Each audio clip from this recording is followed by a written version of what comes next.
The CNBC app. Global market news in one place. Customizable sections and personalized alerts. Stocks tracking, interactive charts and market insights all in your hands. Stay connected. Stay informed. Download the CNBC app today. Happy Monday, everybody. You're watching Squawk Box with Karen Cho and myself, Steve Sedgwick, and these are your headlines. Chinese retail sales exceed expectation, but concern over the real estate sector putting a drag on fixed asset investment. We'll discuss in a few moments' time. Elsewhere, the Minneapolis Fed President Neel Kashkari guiding towards, wait for it, a December rate cut. Oh dear. Her calling for more evidence to ensure inflation is heading in the right direction. Israel's Benjamin Netanyahu condemns his general's decision to allow daily tactical pauses for Gaza aid, deepening the rift between the government and the military. Hundreds of thousands take to the streets in France opposing the far-right national rally as the party takes an early lead in polls ahead of parliamentary elections.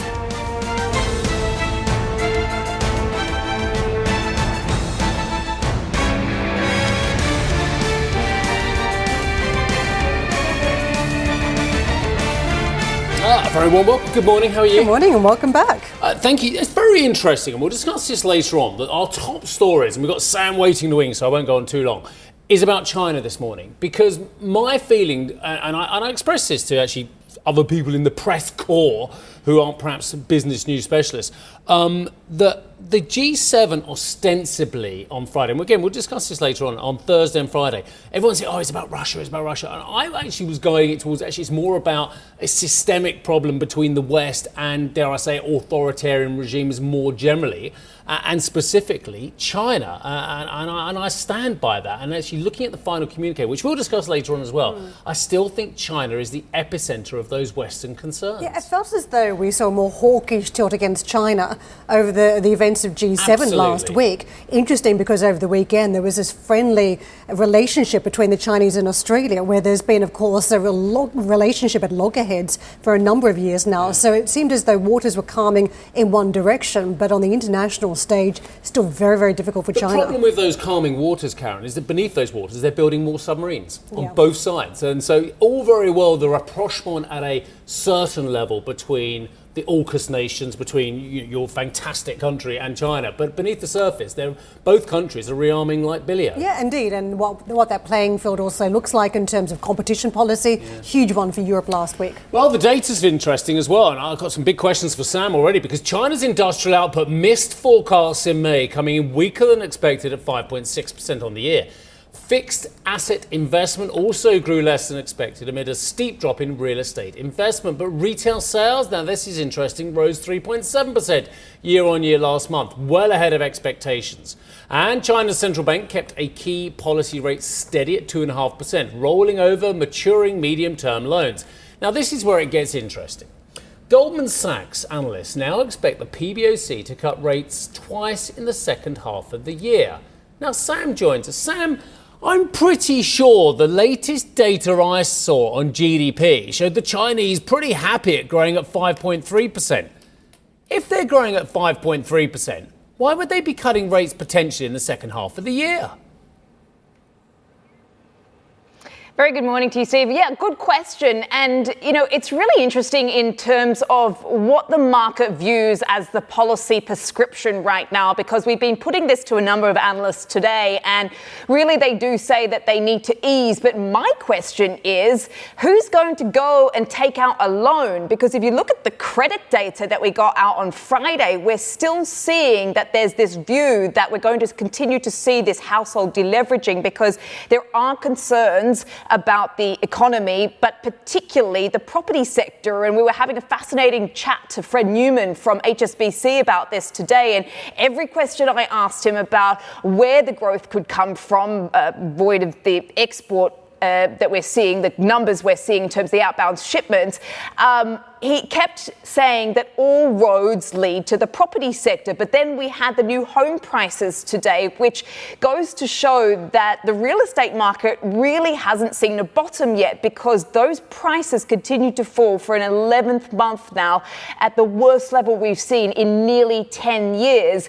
So that tells us a lot about where the property sector is right now in terms of the stimulus measures failing to boost some of that sentiment, particularly as they have been focusing more so on the supply side. But that's really not feeding in to the demand side either, because we continue to see that there's a lot of worries about the fact that, Chinese wealth is tied up in this sector. So we do need to see perhaps more steps to try to improve the property sector so that Chinese consumers feel good about going out and spending their money. We also need to see them feel better about their long-term income expectations as well. So I think it goes to show that the PBOC and the Chinese authorities still have their work very much cut out for them right now, guys. Sam, I want to pick up on the conversation we're having earlier about the relationship between Australia and China. It's been tortured over the years. Now we've had the first visit in about 7 years by the Chinese Premier in Australia.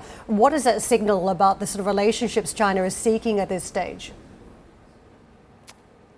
I think it goes to show that they're managing to shelve their differences for now, void of any satellite balloons flying over other people's countries, and also any sort of Navy incident that we might see like we saw at the back end of last year, because these sort of incidents do sort of threaten to undermine some of the progress that we have seen, because we've got to remember that Albanese did meet President Xi Jinping last year and things seem to be getting better, certainly on the trade front. But then we did have this incident with the PLA.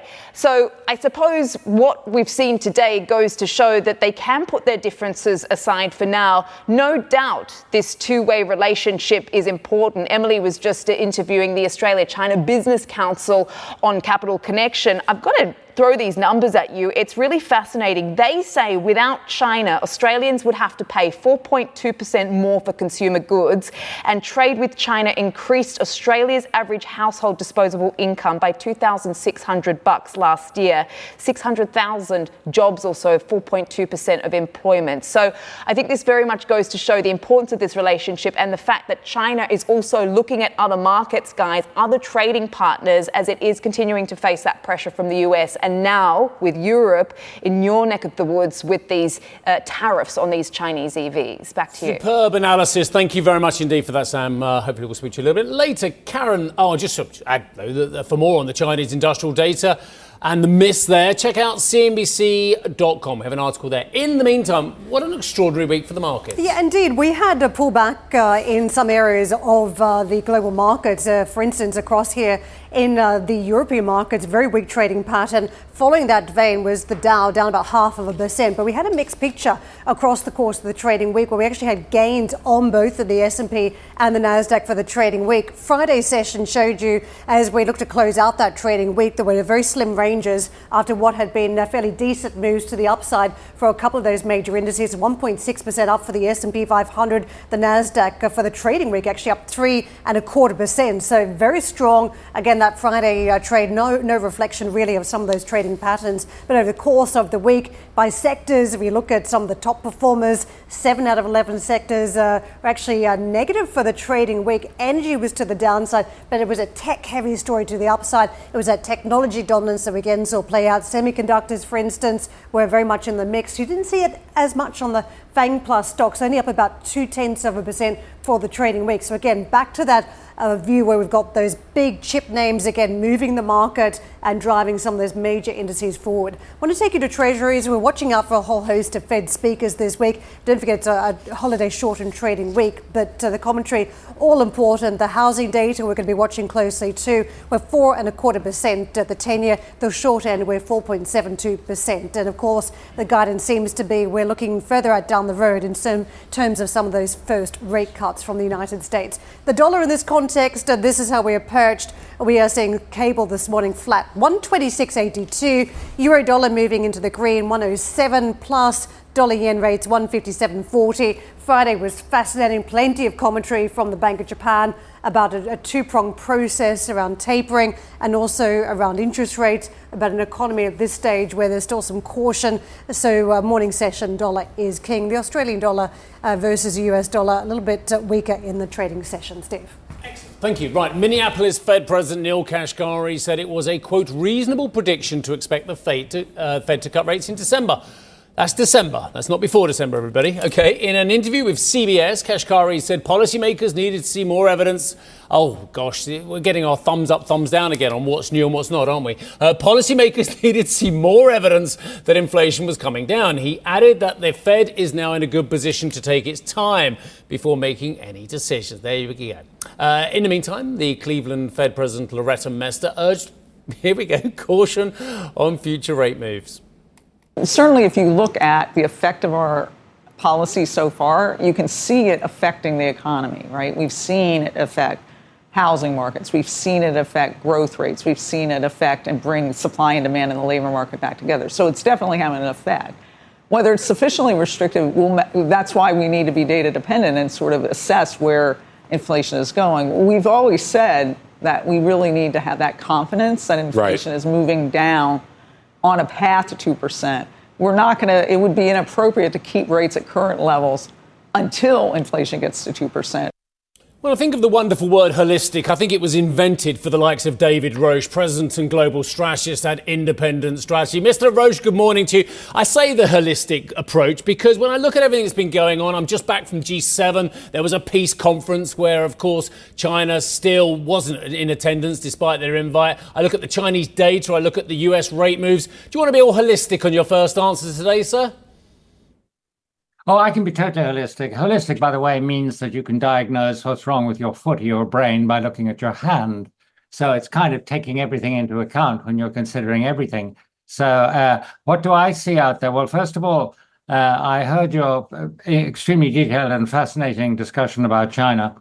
I think there's probably going to be another 2 to 3 years before China works its way out of this stagnation, which it's got itself into, for all the reasons that you know all about.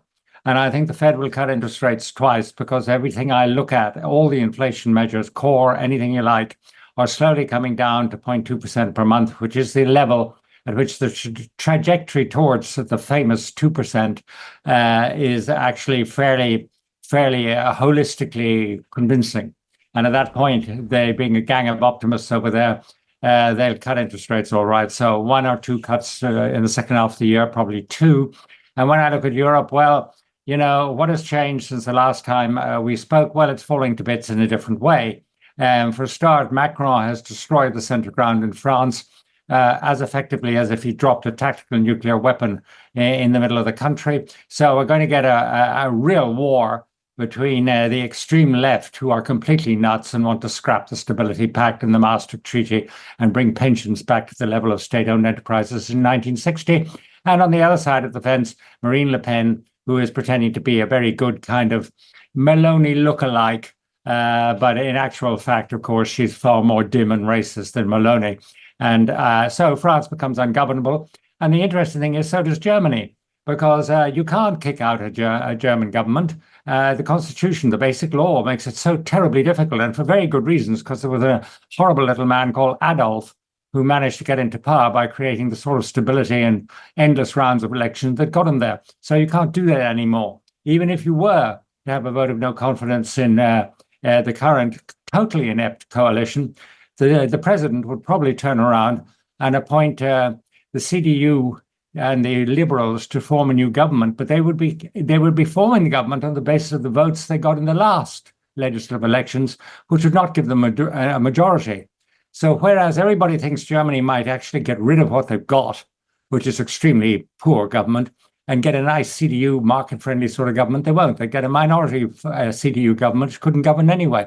So that's my story, and very holistic it is. There's so much in there, and with so much we value as well. We do have to say, though, given some of the things you just said, that they are your views and not the views of CNBC, some of the references to the right wing of French politics. But I do want to add that given the travails that you mentioned about Europe and the different kind of problems it's having, and indeed that the problems China is having growing away from its real estate crisis as well, I think they're interrelated, in fact, in many ways, dare I say it, over the tariff situation, Europe trying to protect, China trying to grow as well. Are tensions between the two regions set to grow? I think they are not. I mean, the European package of 38% or whatever you want to call it on electric cars, which basically means BYD, is frankly a signal that Europe is not prepared to be treated like a pansy. And I'm sure that CNBC will want to disown that statement too. But at the same time, they want to say, well, we're willing to compromise. We're not quite as extremist as the United States, which put 100% tariffs on the cars they don't actually import. But we're going to put a serious amount of tariff. And what we look to you to do is to actually make a lot of the stuff that we need anyway to make electric cars in Europe. And you can make more electric cars in Europe. And in fact, you can go to France and places like Italy and buy the sort of cars that none of us want to buy. And you can put we can put their, whatever you want to call those sort of cars, on the hood, on the bonnet, as we say in the UK. But leave the kind of weaker European car producers to do the metal bashing while they do the high-tech electric vehicle inputs. And I think that's what Europe is signaling. So are things going to get better or going to get worse? Well, they're certainly not going to get better in a geopolitical sense. But I think in an economic way, it's interesting that the European Commission rushed out this kind of tariff package ahead of having to renew itself after the European elections in order to get the kind of signal to the Chinese. What they wanted to achieve was a way of managing the trade. They can't do without the Chinese in the EV supply chain, but neither do they want them to get away with blue bloody murder by, kind of causing the collapse of the traditional European car industry. That's where I see that particular holistic one.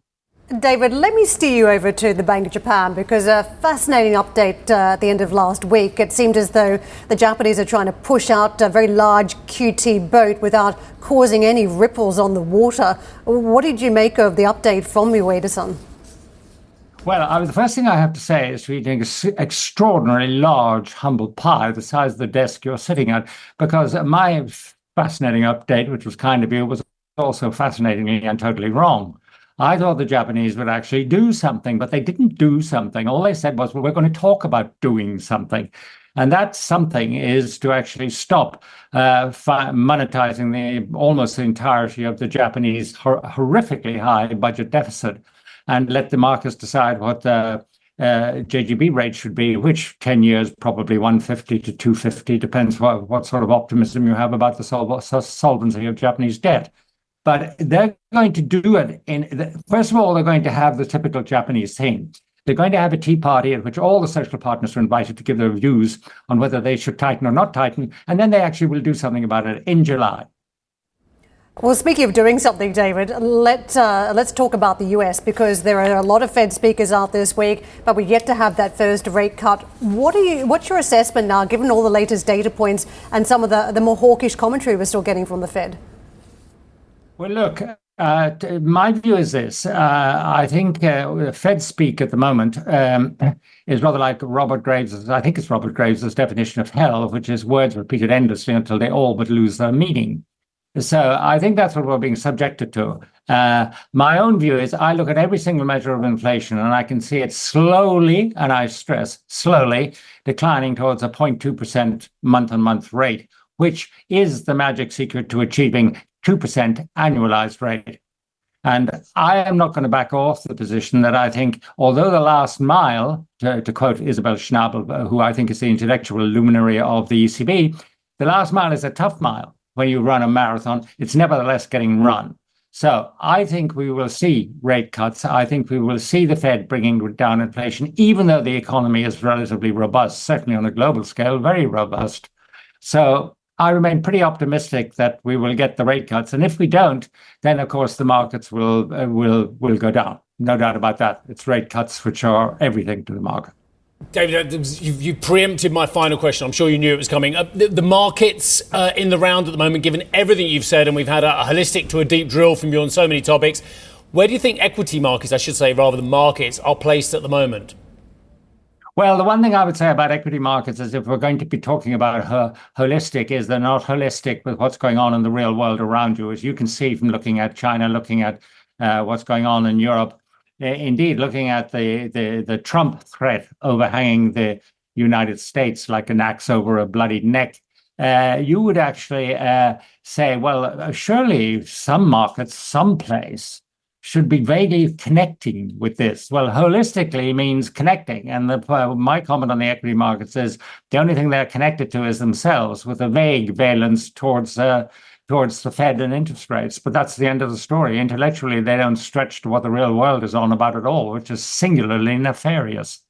Oh, David, fair to say you've woken us all up this morning. Thank you so much for joining us. David Roche with us, President, Global Strategist, Independent Strategy. Coming up on the show, the G7 in Italy concludes with leaders reiterating their support for Ukraine, but Volodymyr Zelensky finds less backing at a follow-up summit in Switzerland. And later, France's CAC 40 wobbles, shedding more than 6% last week as markets fret over the outcome of next month's parliamentary election. We'll bring you the latest. Also ahead, what the UK's tech scene hopes to see from the country's next government. We're going to be joined by Philip Bellamant, who is the CEO and co-founder of fintech Zilch.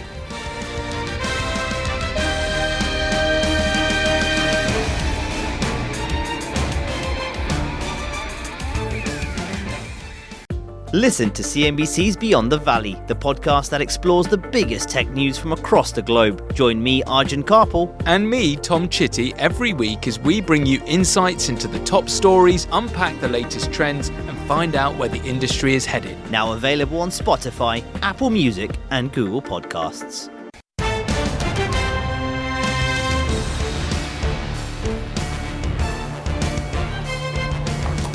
Israeli Prime Minister Benjamin Netanyahu has hit out at the military's plans to hold daily tactical pauses along a key road into Gaza to allow the flow of aid into the area. It marks the latest split between Netanyahu and his military generals, a week on from Benny Gantz's decision to quit the government when he accused Netanyahu of having no effective strategy in Gaza. Israel's military announced daily humanitarian pauses of up to 11 hours along the key route beginning Sunday, but stressed there would be no break in the fighting in Rafah in southern Gaza. Several key nations, including Brazil, India, South Africa and Saudi Arabia, have refused to sign a joint communique following a two-day summit in Switzerland endorsing Ukraine's territorial integrity. Around 100 attendees attended the summit, although Russia was not invited and, yes, China declined to participate. 80 delegations signed on to the final declaration, which Ukraine's Volodymyr Zelensky welcomed as a first step towards peace. Speaking after the summit, Zelensky called on China to leverage its influence over Russia and push for an end to the war. We respect China and have always respected the territorial integrity and sovereignty of that country. All we want is for China to respect Ukraine's territorial integrity and our sovereignty. We respect your people, your values, your life and your choices, and would like China to do the same, nothing more and nothing less.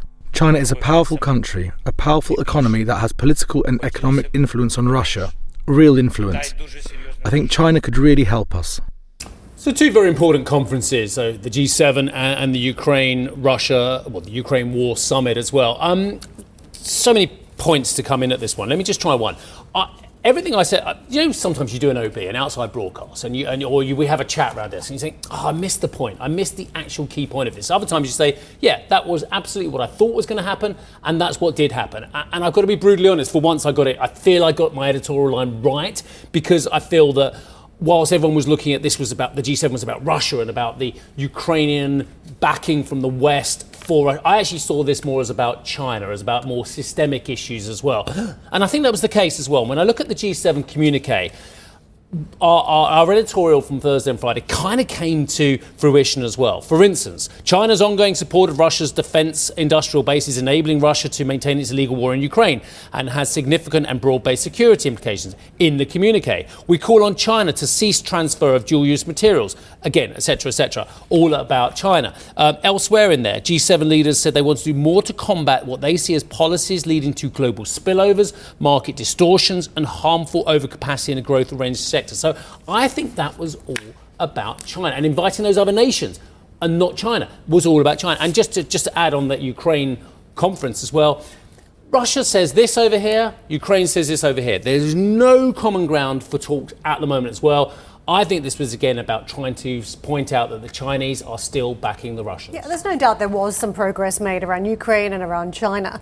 What's interesting, though, is the role of democracy here. And Sky News, our sister channel, has this fantastic headline saying, look, surprising progress made, but the alliance is in peril like never before. And if you look at the family photo, you do wonder who of the leaders will actually be here in 12 months' time. Giorgia Meloni, front and centre, but flanked by a whole heap of other leaders. Rishi Sunak, of course, facing the polls very soon. You've got Emmanuel Macron, who's dissolved parliament and is now seeing a real test of his authority, even if he remains president. Will he be a lame duck president down the track? You've got Olaf Scholz facing turmoil just over getting a budget through, with increasingly fractured alliance with Joe Biden. I mean, there is a big question mark over his future later on this year, even when it comes to Canada and Japan. So there's a real question as to who is left in 12 months. The marriage of your words and those pictures was perfect. Like literally, they went along the list, and even we didn't even mention Rishi, which I got to say, we are apolitical, but it looks like a struggle.